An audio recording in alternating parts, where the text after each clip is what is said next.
am here to support Occupy Wall Street, and I'm part of the Occupy Vancouver movement. And how old are you? 36. Yeah. And so, are you here every day? Yes, I'm tenting here. Yeah. And so, what do you do for a living? I'm a welder artist slash artist, musician. So you can do that around your protest activities? No, because I don't have a welding job right now. So right now I'm being an artist. Oh, I see. Okay. Now, lately there's been some controversy over whether or not this can stay here indefinitely, as the mayor first had said. Now he's kind of saying, well, you know what? I hope that they end it peacefully. He's got an election coming up in less than a month. Then there's Grey Cup activities coming up in less than a month, or about a month.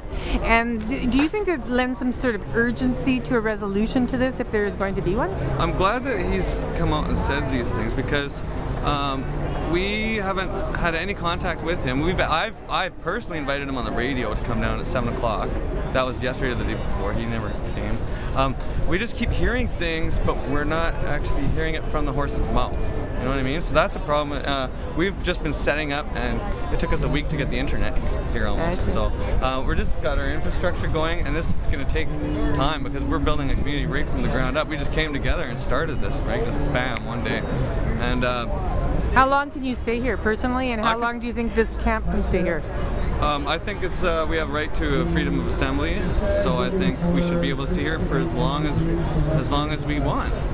Now, the appeal court just last week had rejected the Victoria protesters' right to camp out during the day. You can stay out over the night, but not during the day. Oh yeah. So what do you think of that now that the highest court in BC has already ruled that this is an illegal assembly? Is that Victoria or here as well? BC. Oh, BC. Well, I guess we'll have to wait and see. Wait and see for the developments, I guess. But I encourage anyone in the mayor's office or politicians to come down and talk to us. There's nothing to be scared of down here. There's food, there's a medical tent, and there's microphones, and at 7 o'clock, that's when stuff really starts getting talked about, and people, it's a full-on assembly. Like, it's great. It's really, really great. Okay. And so is there one person, if the mayor were to come down here, one person that he could talk to, or is there a number of people? I think the mayor would go straight to the info booth, just like everybody else, and find out what's going on. There's nothing to be afraid of down here. Okay. At all. And so he said that he hopes it can end peacefully. What would you hope? I would definitely hope for peace. Yeah, that's why I'm here. I don't want wars for profit at all. I want peace and love. So what would be the resolution that would lead to the dismantling of this tent city? I guess what would be accomplished? The next step is to get our demand list. Yeah, so that's coming. That's what we're working on. And at the General Assemblies, you're working on that demand list? Private groups work on their demands. Then they bring them to the Assembly. That's as far as I understand. Okay. And all the groups come out and speak at the beginning of the Assembly, and then we continue on with the Assembly and proposals and amendments and all this stuff. So could you give me an example of one demand that might be being discussed right now?